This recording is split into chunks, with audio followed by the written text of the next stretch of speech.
شروع اللہ کے نام سے جو بڑا مہربان اور نہایت رحم کرنے والا ہے۔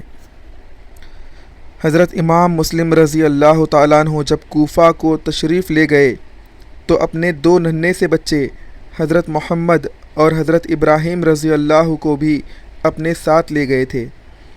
ابن زیاد حضرت مسلم رضی اللہ تعالیٰ عنہ کے قتل سے فارغ ہوا تو اسے پتہ چلا کہ امام مسلم رضی اللہ تعالیٰ عنہ کے دو لڑکے بھی اسی شہر میں ہیں۔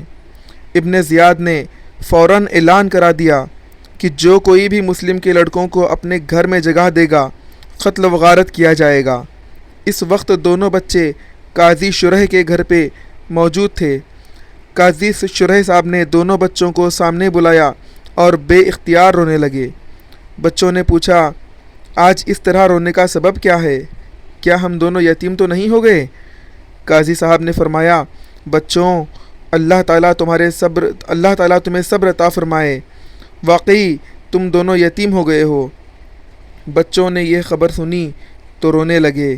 قاضی صاحب نے کہا، بچوں چپ رہو، ابن زیاد کا آدمی تمہاری تلاش میں ہے، مجھے تمہاری اور اپنی جان کا خوف ہے، میں چاہتا ہوں کہ تمہیں کسی کے ساتھ مدینہ روانہ کر دوں۔ قاضی صاحب نے اپنے لڑکے اسد سے کہا کہ آج ایک قافلہ عراق سے مدینہ کو جا رہا ہے، تم ان دونوں بچوں کو کسی نیک آدمی کے پاس اس کے حوالے کر دو تاکہ وہ انہیں مدینہ پہنچا دیں۔ اسد جب انہیں لے کر دروازہ عراقین آیا تو قافلہ روانہ ہو چکا تھا، دور دھول اڑتی ہوئی نظر آ رہی تھی۔ اسد نے بچوں سے کہا کہ وہ قافلہ جا رہا ہے، دوڑ کر اس سے جا ملو۔ بے کس بچے قافلے کی طرف دوڑ پڑے، مگر قافلہ دور جا چکا تھا، اس لیے قافلہ کو پہنچ نہ سکے، قافلے کو پا نہ سکے۔ اسد گھر کو واپس آ چکا تھا، اندھیری رات تھی، بچے راستے بھول گئے تھے، رات بھر ادھر ادھر پھرتے رہے۔ صبح ہونے لگی تو ایک چشمہ دیکھا، تھکے ہوئے تھے اس لیے چشمے کے پاس بیٹھ گئے۔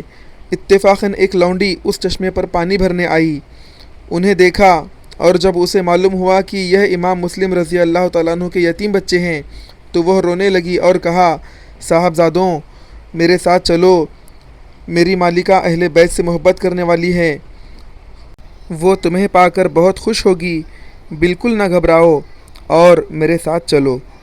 بچے حیران و پریشان اس کے ساتھ ہو لیے۔